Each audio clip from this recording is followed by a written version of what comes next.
And I used the same rating scale, basically that I had developed for the DMT experience to, categorize or characterize the prophetic state.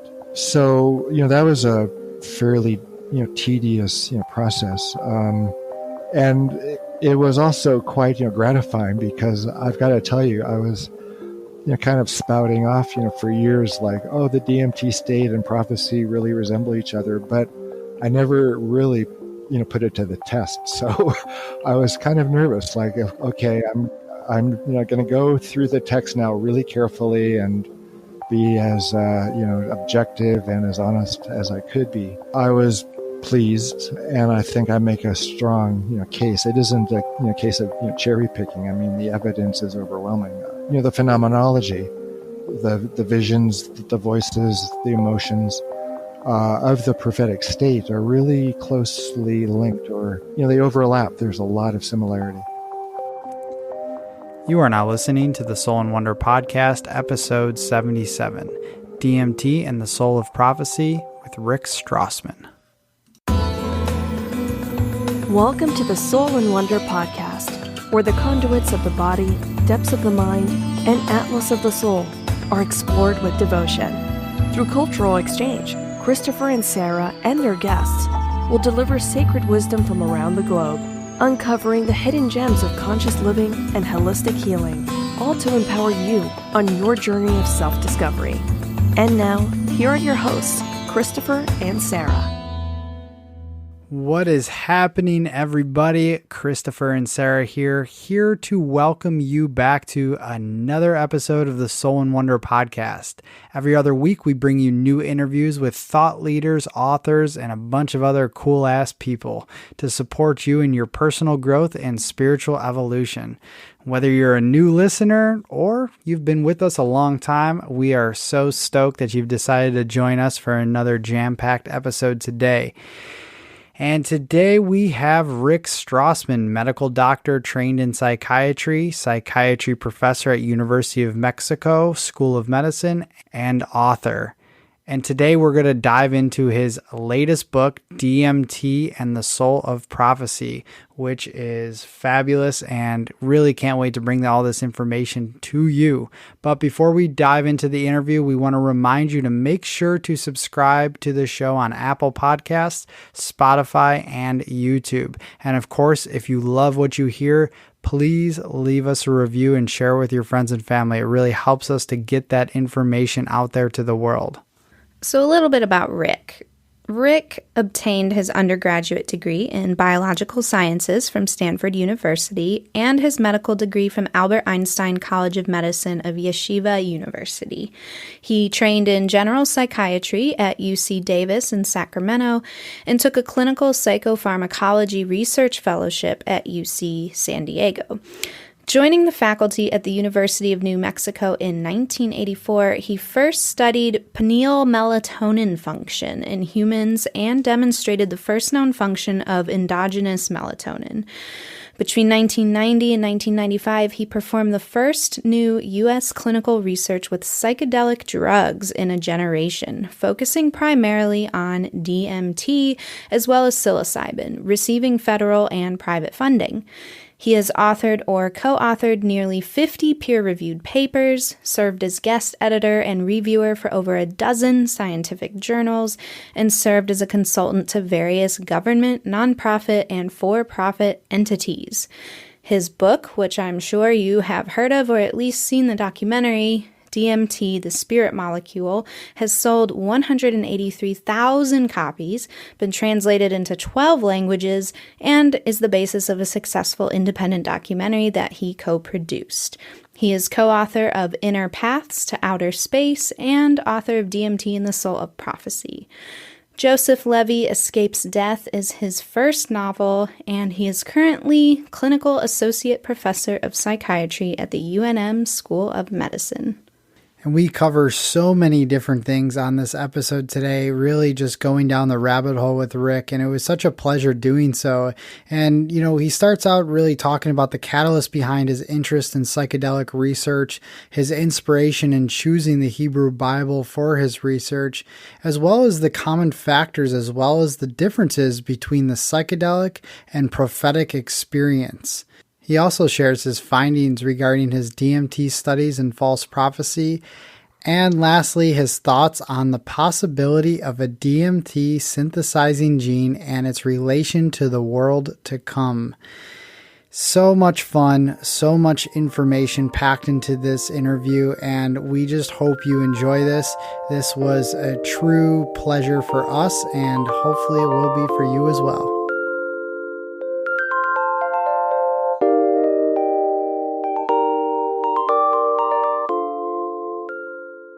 All right, everybody, we've got Rick back with us, and I was just telling him before we pushed record how excited I was when we got his book in the mail, DMT and the Soul of Prophecy, because I'd honestly never read anything quite like this.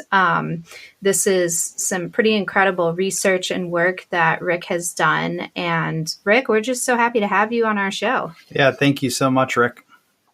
Well, thank you. Usually people want to talk about, DMT itself, and the idea of combining the DMT space with the Hebrew Bible space can be a bit of a challenge, so I'm glad you guys are up for it.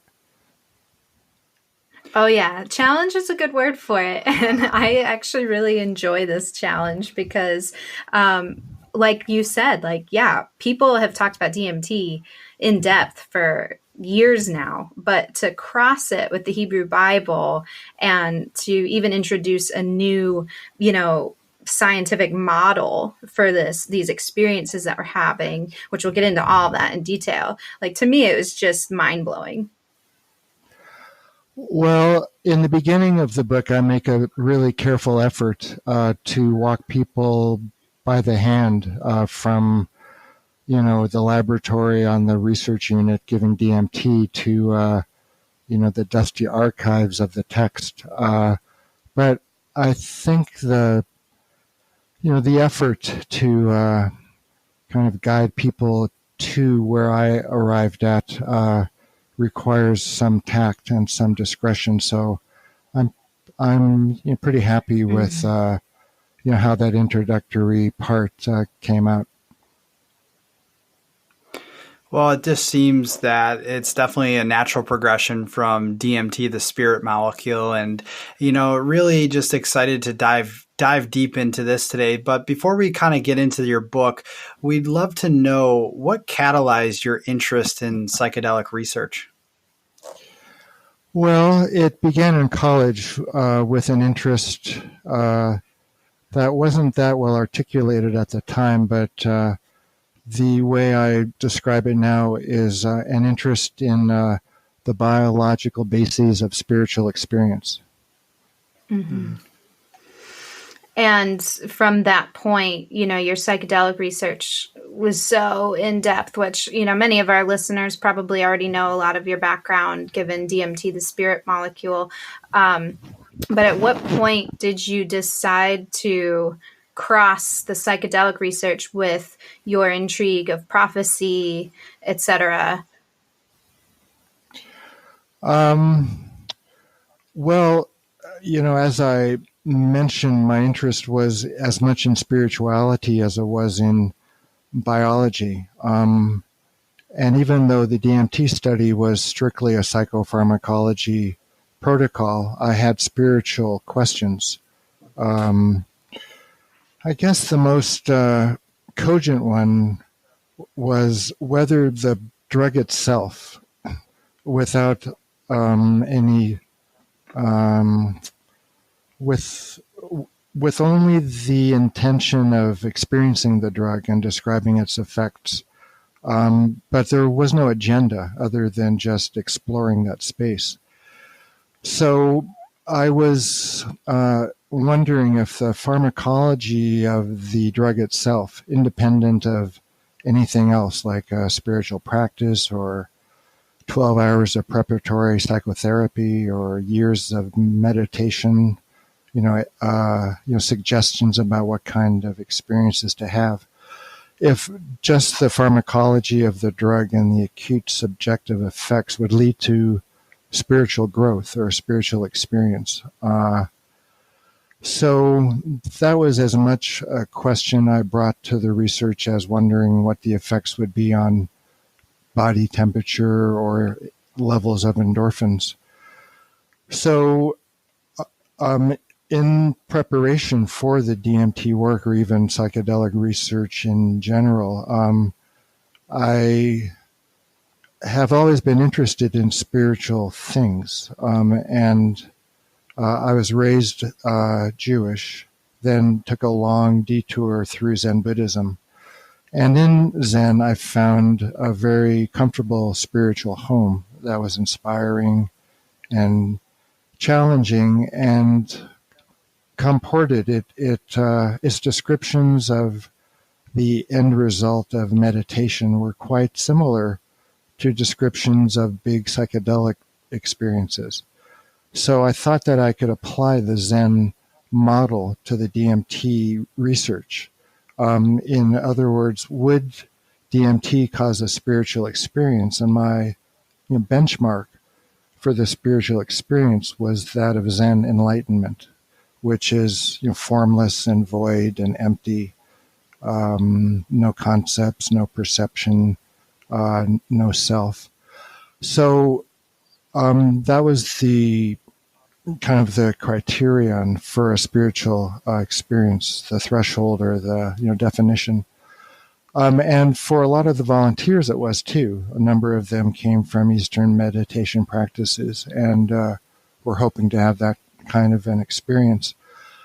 But it turned out that only one of the volunteers had a typical enlightenment experience, the white light and the merging of his personality into a formless ground of being.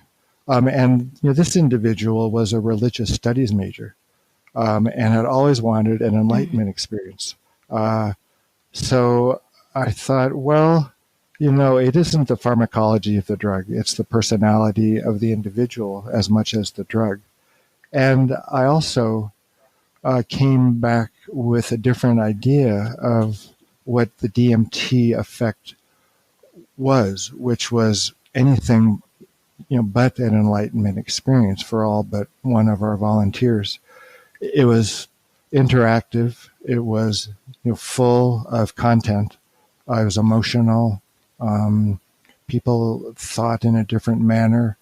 They were out of their bodies. All of those things really weren't compatible with the unitive mystical enlightenment state. It was a different kind of spiritual experience, and I call it spiritual because it's highly unusual, intensely felt, more real than real. It satisfies. It addresses really the most deeply held questions that people have to deal with, life and death and their purpose. So I had to start looking for other explanations of the DMT state, other than, at least from the spiritual point of view, other than Buddhism. And that's what inspired you to cross-connect it with the Hebrew Bible? Yes. It's kind of a long story about, the way I turned to the Hebrew Bible, but I'll try to be brief. So, the experience of DMT was not compatible with an enlightenment experience, at least from the Zen tradition that I was familiar with. And the explanatory model brought to bear on those states through the Zen perspective wasn't quite compatible either, because one of the hallmarks of the DMT state is it's more real than real. It's the most intensely experienced thing that they've ever undergone. And in the Buddhist model of the mind and its evolution to enlightenment, the formless unitive mystical state, is that the visions and the voices are unreal. They're just parts of the mind being shed off as you're attaining the goal of the content-free mind. So for me and for them to understand their visions and their voices as unreal, when it felt to them more real than anything in their lives, that theoretical model didn't hold together that well, or it wasn't that consistent with the data. So I considered shamanism, but I'm no expert on shamanism. I learned a little bit about parallel universes, dark matter, those kinds of new physics models for how one can perceive or understand normally invisible levels of consciousness. But that's not a spiritual model. It's more of a mechanistic model. Physics, doesn't address the important issues for people personally, spiritually. So because of my psychedelic research and my publishing about it, and bringing in the Buddhist model, that caused some friction with the monastic community and myself, and I just wanted to discuss it, and they felt or believed it was off limits for discussion. So we parted ways, sadly, because I had been getting a lot of encouragement from the community to do this research in the first place.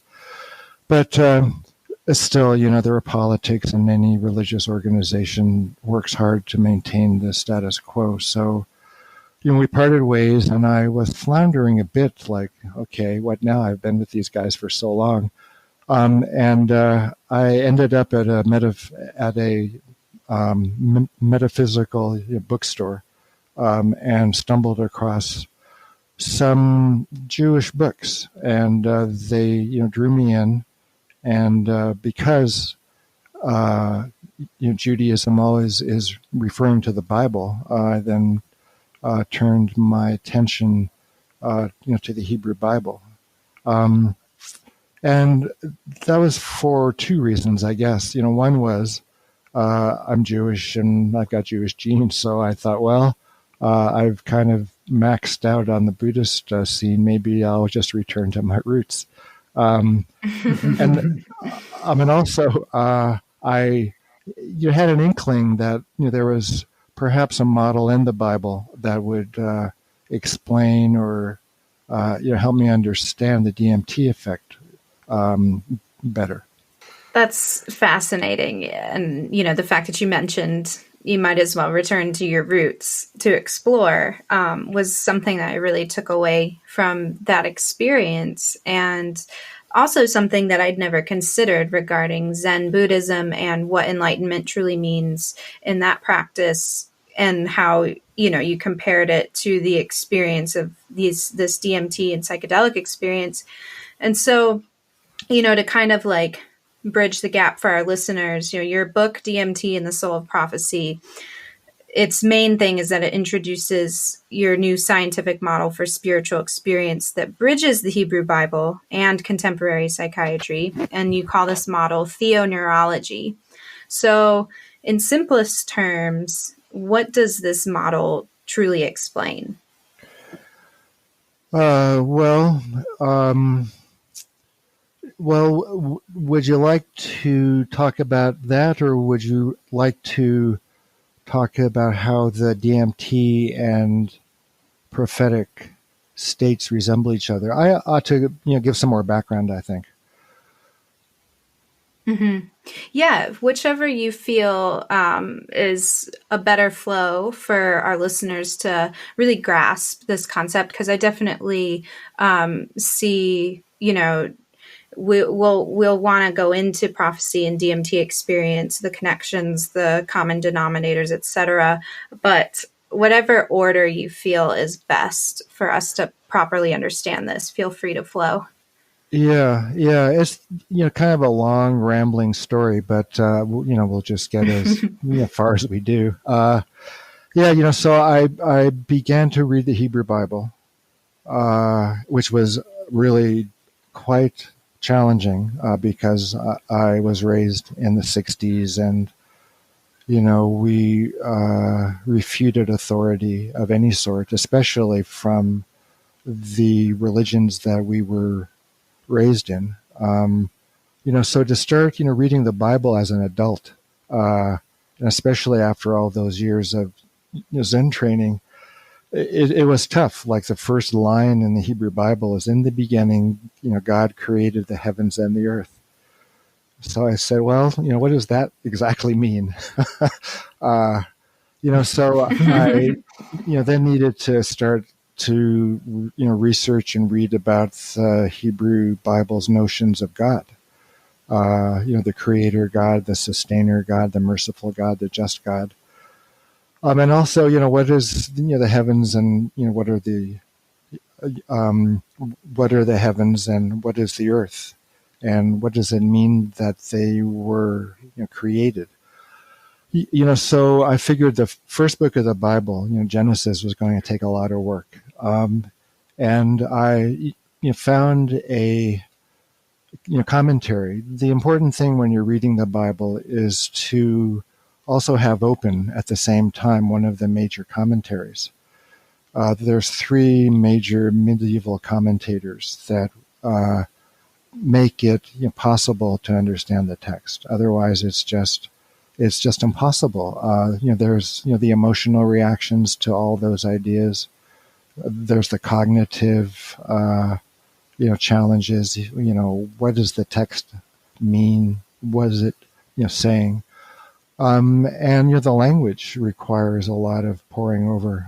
I was fortunate that when I was growing up, I attended 6 hours of Hebrew school after normal school every week, and I learned a little bit of Hebrew, so that came in quite handy when I decided that if I really wanted to know what the text means, I needed to read it in the original language. So I started off with a huge commentary on the book of Genesis. It's like 2,100 pages. And wow. I thought, well, if I get through this, I will start to have a handle on understanding the text. So one of the the main themes of the Hebrew Bible is God and man, or humans and the deity being related. They interact, and that communication occurs through what is referred to as the prophetic state, the prophetic experience. The first encounter of man and God speaking to each other took place in the Garden of Eden.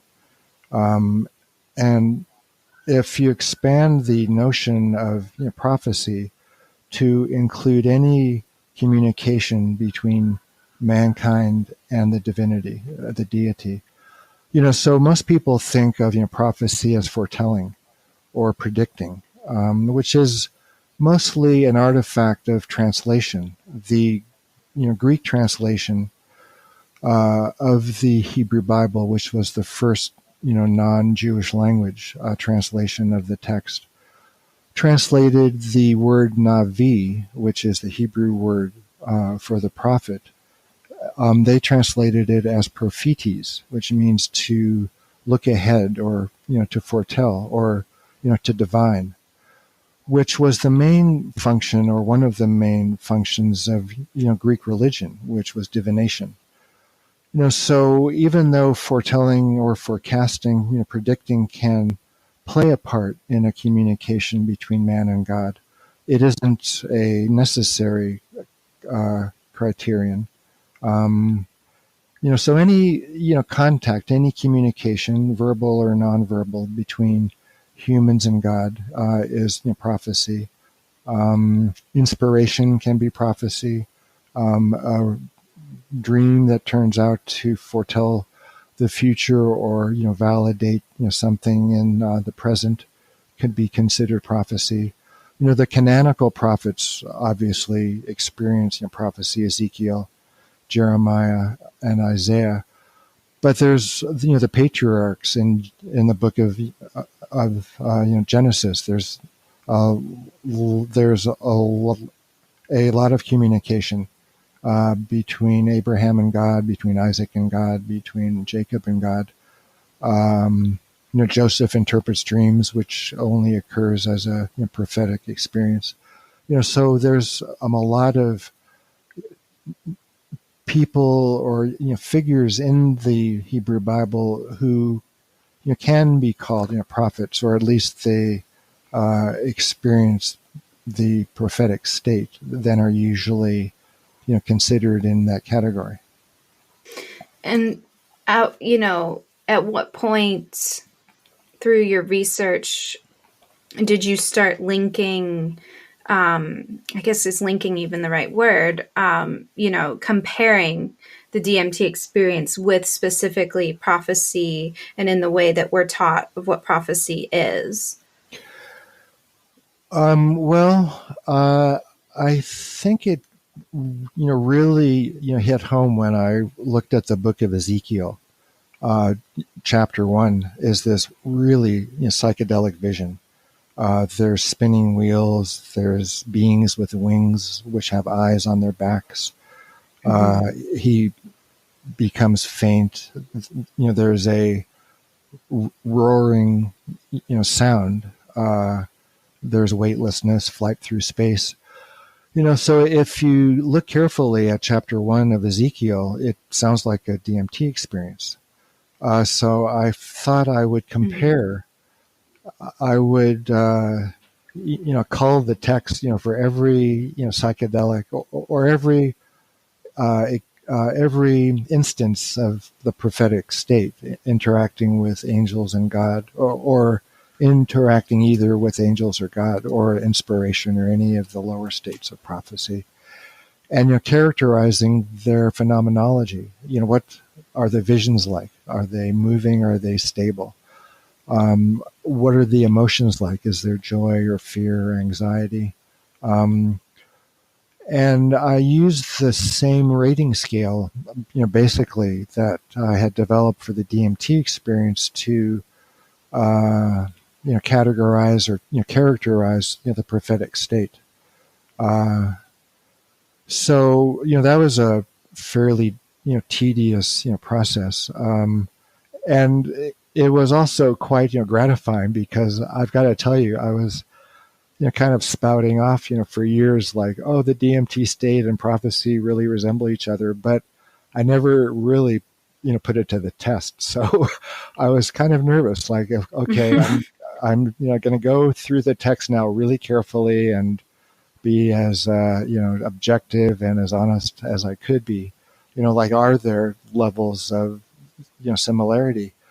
I was pleased, and I think I make a strong case. It isn't a case of cherry picking. I mean, the evidence is overwhelming. I think that the phenomenology, the visions, the voices, the emotions of the prophetic state are really closely linked, or not linked like you said, but they overlap. There's a lot of similarity.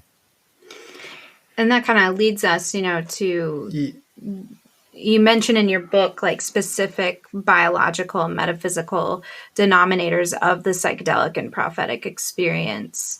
I'd be curious to hear more about that. I believe you talk about the imagination faculty, but also the interpretation of these messages as well, or experiences. Yeah, well, the phenomenology of the two states resemble each other. The visions, the voices, the feelings, and whatnot. But clearly, the prophetic state and the DMT state are not the same thing. The prophetic state has influenced society for thousands of years. Is profound. There's new ideas there, and it's really articulated. It's a description of an encounter in the most pressing sense between humans and the divine. The DMT state is profound, but it isn't that well articulated, and especially because in our DMT study anyway, it was mostly, it was completely about people's personalities, their wishes and hopes, who they were, their character, their aspirations, and their goals, which varied. They were across the board. But in the descriptions of prophecy, these are extremely highly developed people, spiritually, ethically, leaders of the community. Geniuses in a way, like Isaiah was a genius, Ezekiel was a genius, and they influenced the society at the deepest levels and the highest levels. They spoke to kings, they spoke in the courtyards, they were hassled, they were imprisoned. So that's the prophetic state. That is a high state, and the DMT state. Well, it looks like prophecy, smells like prophecy, but it isn't prophecy. So, what's the difference? So, one of the major differences is that in the prophetic state, there's a lot of interaction, and it's quite highly articulated. In the DMT state, the interaction is a hallmark of the effect, but it wasn't that well articulated. The volunteers, had, trouble interacting with the beings which are so frequently reported in the DMT state. The language was a problem. Interpreting what was being exchanged wasn't that easy. So, people were remarking about the interaction, and they described a few rudimentary examples of interacting with the beings, but it wasn't anywhere near as well developed as in prophecy. So that was one of the striking differences between the DMT and the prophetic states, is that the prophetic one is really interactive. It's really skillfully played out. There's questions, there's answers, there's bargaining, there's pleading, there's all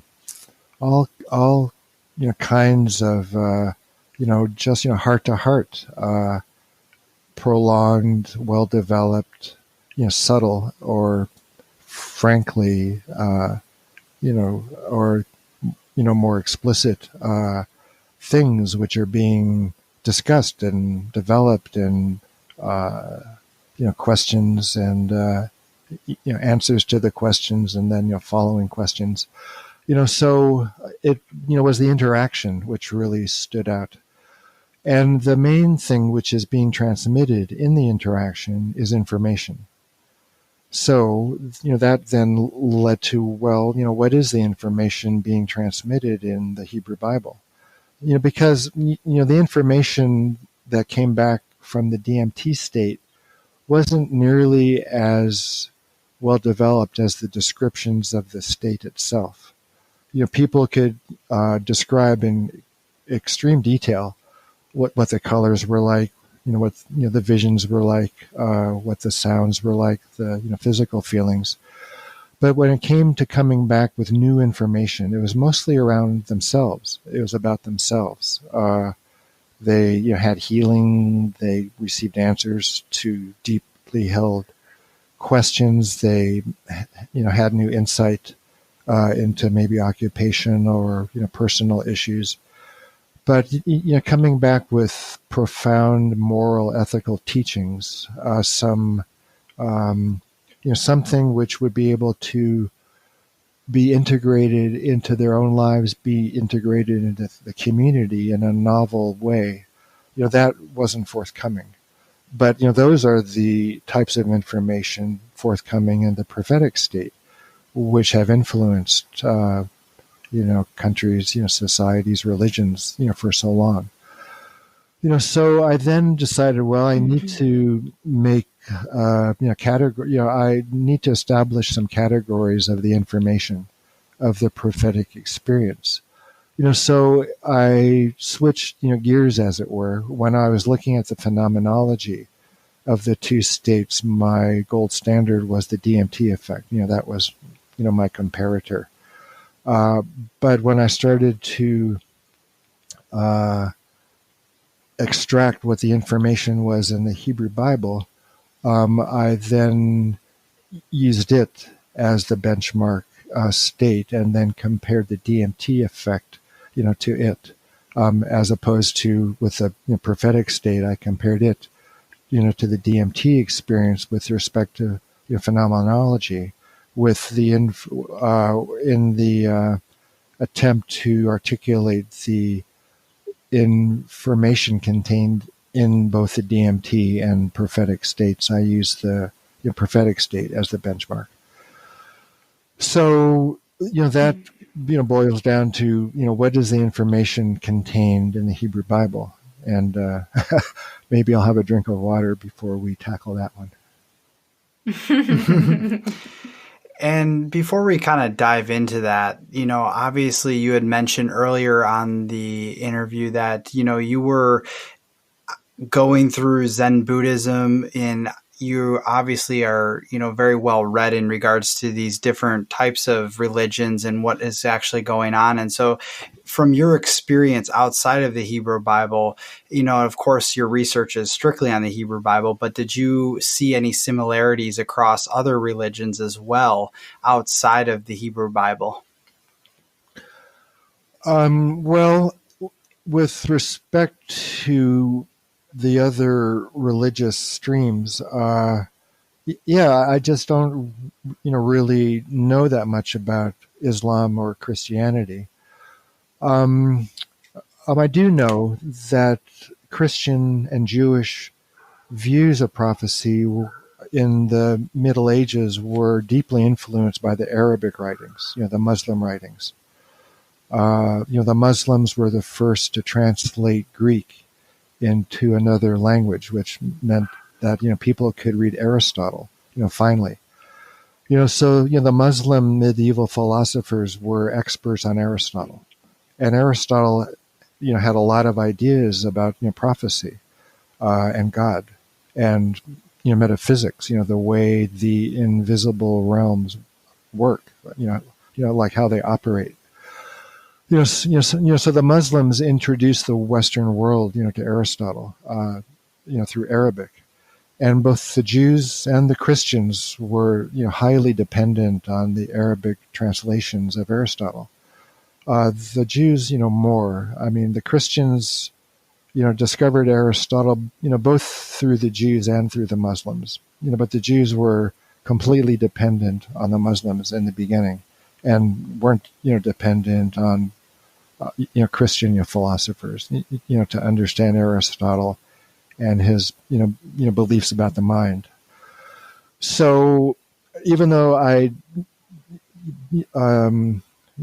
didn't really study Muslim or, Christian views of the prophetic state, everyone was, working, with Aristotle at the time. Thank you for that. Mm-hmm. Mm-hmm. So it's interesting because you touched a bit on, DMT and false prophecy, this idea that perhaps we're having a prophetic state or experience during a DMT or other psychedelic experience, but that because the source isn't necessarily from God itself, and doesn't necessarily provide a framework of, higher moral standards or, other spiritual practices for the world at large, that's not necessarily that it could lead us into that realm of false prophecy. And I'm just wondering, what do you think are the dangers of false prophecy at this point in our collective evolution? Well, there's usually two ways to determine if someone is a false prophet. One is their character. Like if they're completely dissipated, jerks, violent, mean, profligate. Those aren't the kinds of character traits you want to emulate, and you do need to look at the bearer of the message. The other is the information that they're communicating. Are they talking about things consistent with the message of the Hebrew Bible or not? So that gets us back to the original question about what is the information, or what is the message of the Hebrew Bible. So there's two. One is a particular belief, which is that there is one God. And the other is a prescription for behavior, for how you act. And that's the golden rule. And, the golden rule in the Hebrew Bible isn't what's usually understood, which is, to do unto others as you want them to do unto you. Because that's kind of self-centered in a way. Like you'll be nice to people because you want them to be nice to you. But what's the verse is in the Hebrew Bible? It's in Leviticus. Is to love your neighbor as yourself. So that is a lot more selfless, because you need to love your neighbor as much as you love yourself. I mean, there's a lot to unpack in that idea. So that's the golden rule. To love your neighbor, or to love your fellow as yourself. So the idea promulgated by the Bible is there is one God, and the behavior that's promulgated is the golden rule. So if somebody claims to be a prophet and they're talking about things that aren't compatible or aren't in line with those two items, then chances are they are a false prophet. If they're saying, if they're encouraging people to to not believe in one God, to worship other gods, then strictly speaking, that's false prophecy. And if they're encouraging greed, possessiveness, violence, in general, and for no good reason, then you would wonder if that person was a false prophet, because they weren't talking about and promoting the golden rule. Mm-hmm.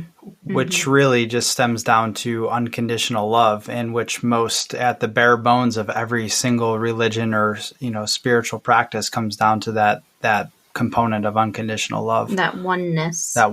Exactly, the law of one. Mm-hmm. Yeah. Well, there's also this notion of reward and punishment, and righteousness and justice.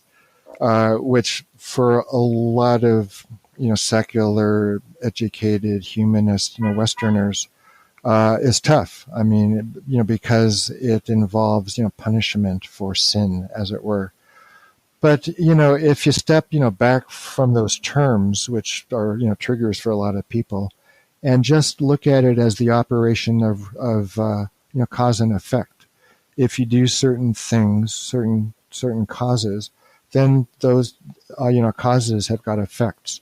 Like if you're really angry and you stub your toe, that's a discouraging punishment to be less angry.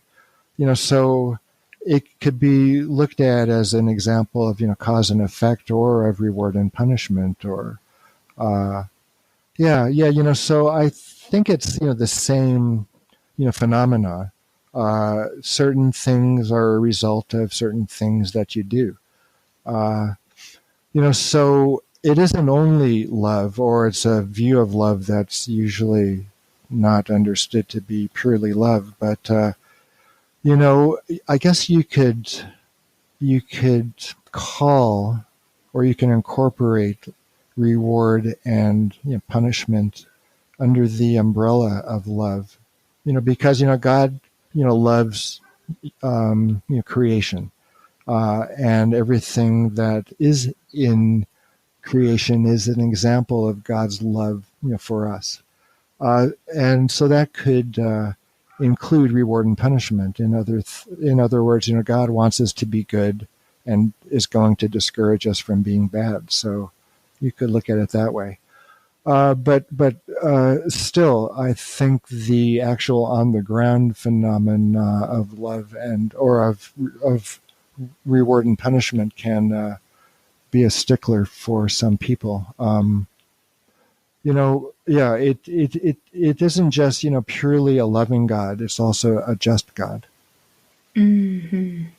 Mm-hmm. Mm-hmm. And that kind of leads me into, in your book, you talk about the world to come, right? And how that's the new world, how it's mentioned in the Hebrew Bible, and changes, coming through these prophetic states as they've been shared with the world. And so you brought up an interesting topic about a DMT synthesizing gene and how that might relate to this world to come. I'd love if you could touch on that a bit. Okay. Well, yeah, that's kind of a harebrained idea, but it isn't completely without some bases in reality. There's a lot of, there aren't a lot, but there are descriptions of a state or of a place or of a time called the world to come in the Hebrew Bible. Second Isaiah, there's a lot of discussions about what the world to come will be like. The wolf sleeping next to the sheep and swords being beaten into plowshares. There aren't any tears. There's no war. Everybody experiences prophecy. And the descriptions of the world to come, even though they're not anywhere near as highly developed as those of the prophetic state, they still do partake of DMT-like descriptions. So if there is any relationship between the DMT effect and the world to come, is the world to come a perennial or perpetual, DMT experience, or is it, somehow, chaperoned by DMT, or, the mechanisms may involve DMT? It would require, everybody being in a DMT state all at once, or every organism that is considered, liable to enter into the world to come. Yeah, so there is a gene. There's a couple of genes, but there's one, particular, finalizing DMT synthesizing gene. And it is responsible for making the enzyme which completes the formation of DMT in any organism which makes it on its own. You could wonder. Well, it's interesting. This might give me a chance to tout a manuscript that was recently published in Scientific Reports, which is a imprint of the Nature group in Great Britain, which is one of the world's most esteemed scientific organizations. And in that manuscript, which came out of the laboratory of Dr.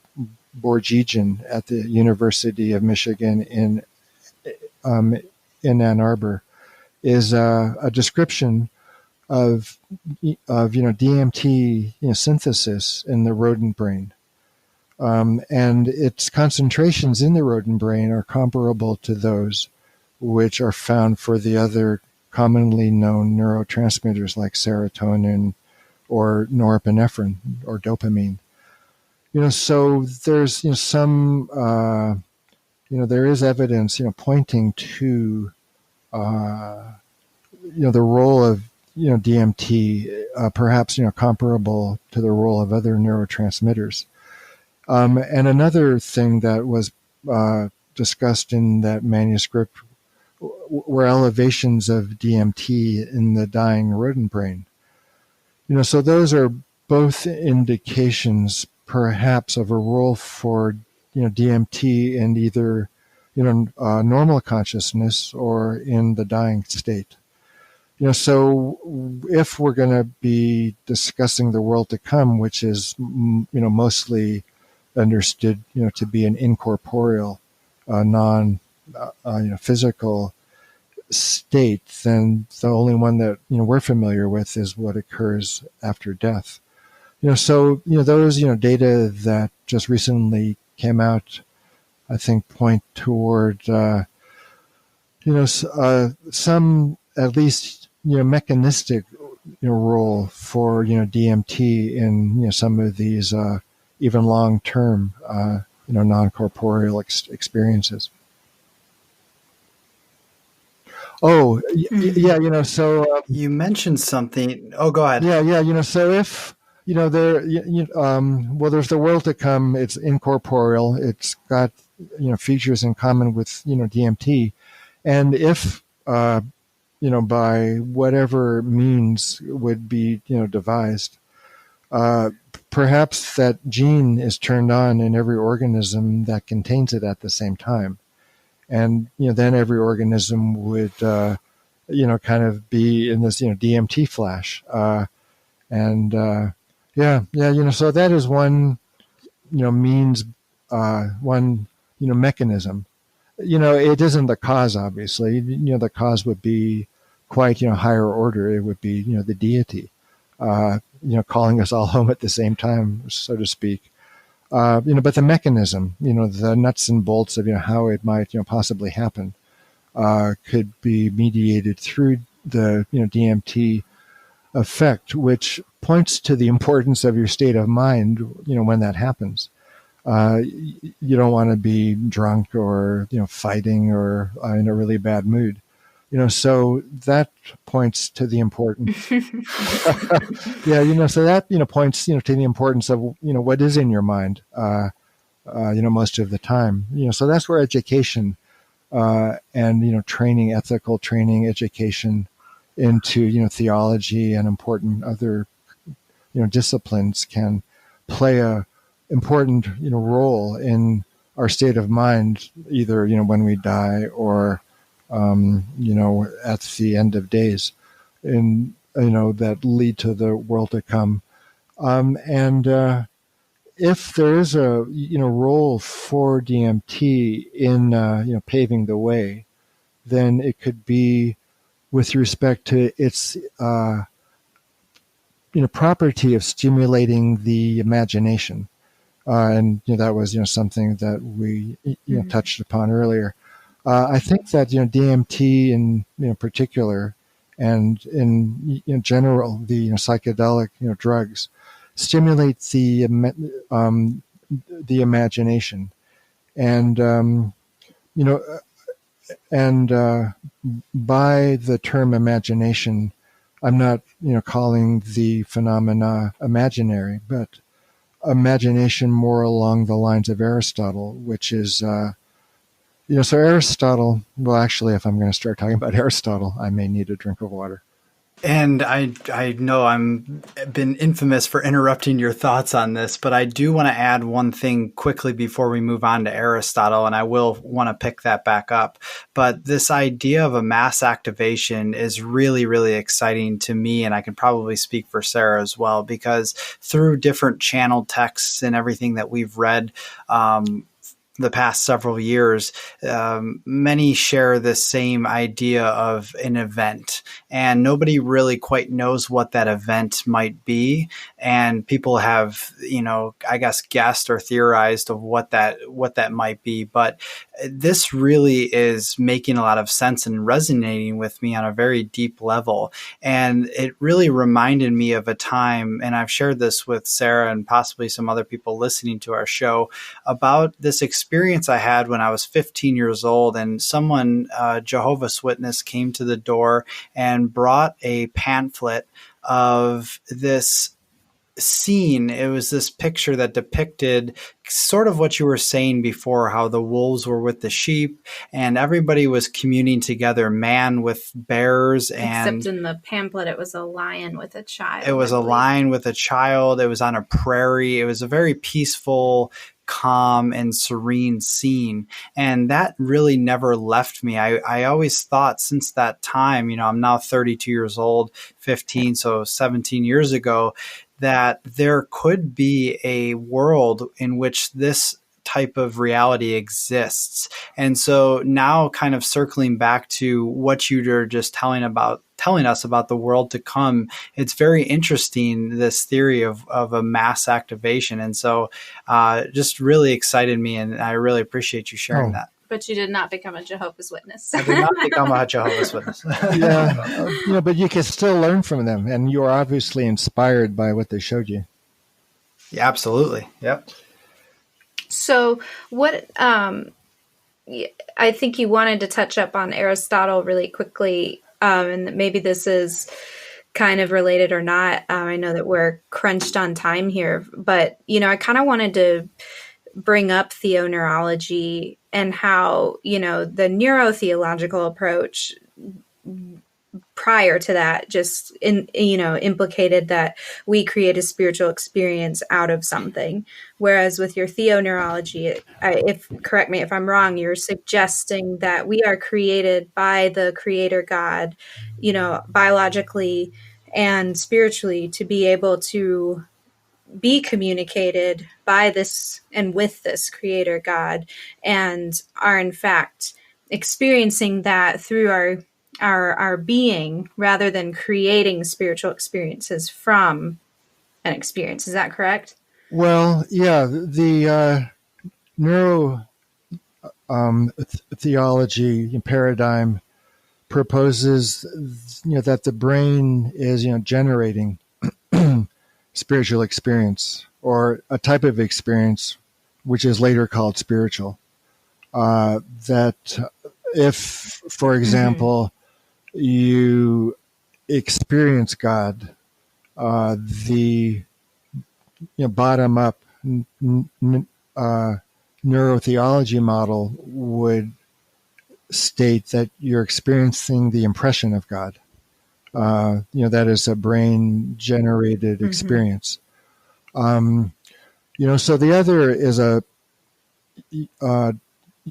top-down model, theoneurology, which proposes that the experience is it occurs in the brain, but it is the result of a spiritual preliminary or prior. It's the cause of the brain event rather than the result of the brain event. So that returns us to Aristotle and his definition of the intellect and the imagination. The imagination is the place where physical experiences occur. Sensory ones. They can be emotions, they can be visions, sight. Well, so all of the senses are contained in the imagination. And on the other hand, the intellect is the repository of ideas and abstract notions, anything, non-physical. And the two mental, functions interact with each other. The intellect extracts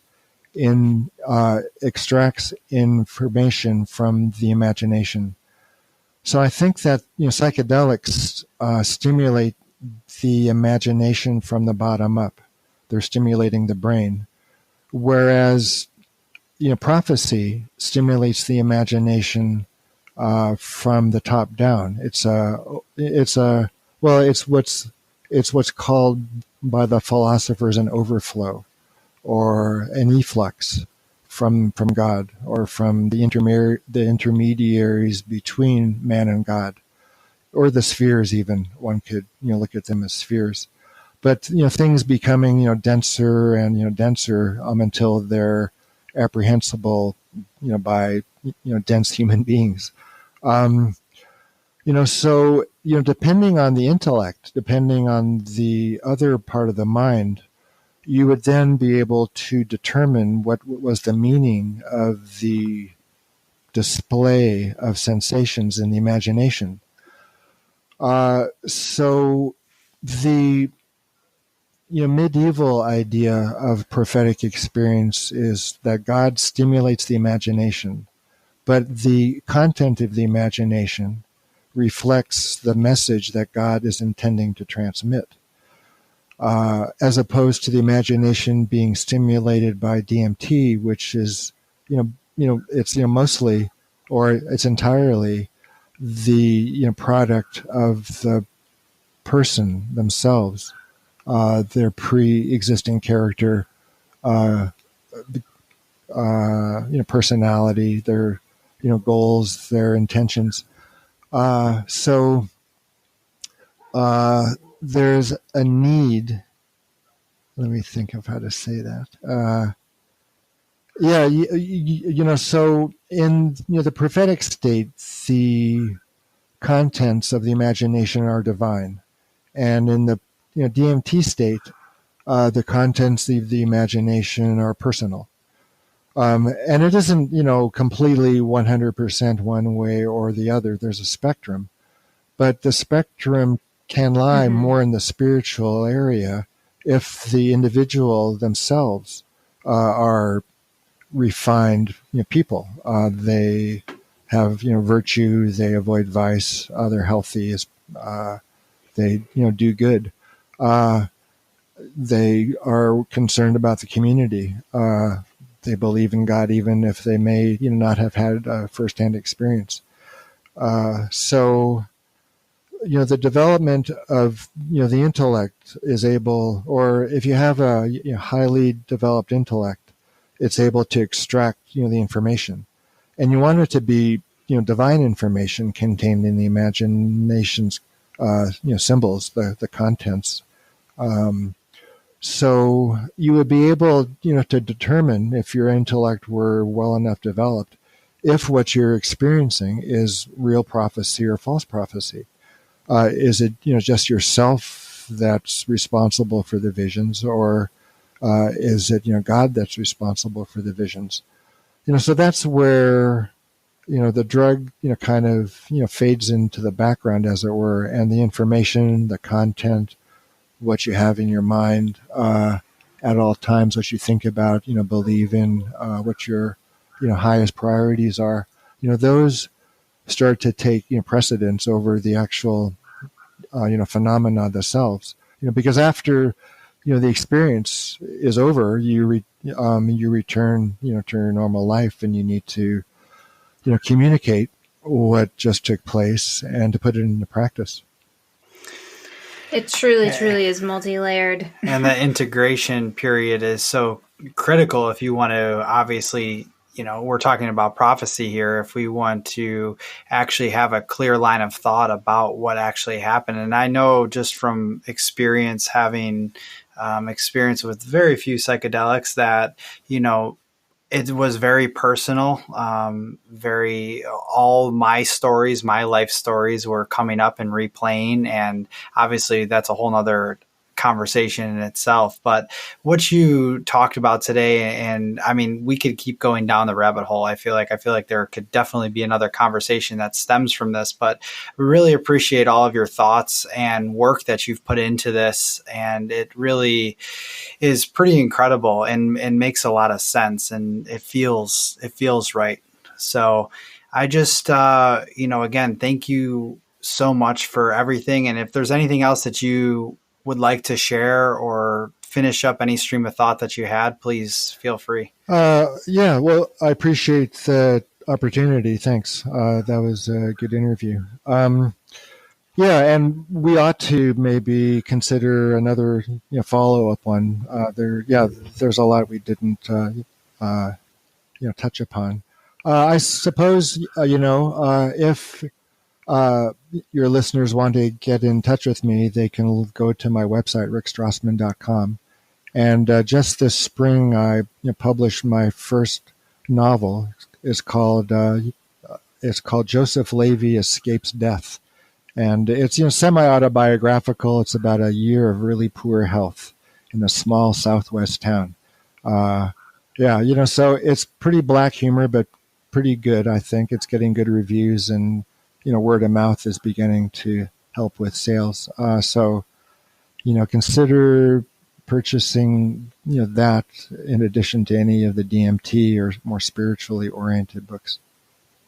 That's really exciting. Yeah. We're going to have to definitely add that book to our shelves. And I really want to encourage listeners, because this is such an in-depth topic, getting the book yourself, DMT, The Soul of Prophecy, is highly recommended so that you can take your time, really sit with the information. And if you have any questions that you feel really curious about that we didn't ask, that you'd love to hear Rick's opinion on, or findings or research, feel free to comment on our website on the podcast page, and we'll compile those questions and bring Rick back on. And Rick, maybe we'll even have you on to talk about your novel. Sure. Yeah, I'd be happy to. Yeah, it's pretty deep, but it isn't as reference heavy. I'm sure it's wonderful. So thank you so much, Rick, and it was a pleasure speaking with you. Thanks, Rick. We hope you guys liked this episode. It's a lot of science-heavy information. Rick is a researcher, and he does such a wonderful job studying and bringing these findings to us. His book, I highly recommend it. It's a thick read, but it is worth it, and you learn so much. I just love that we have people like Rick in the world to educate us on the science behind psychedelics, and in this case, prophecy as well. So, remember, if you like this episode, please feel free to subscribe to us on iTunes, as well as to leave a review, and be sure to join us over on YouTube to catch more information via video. See you guys next time.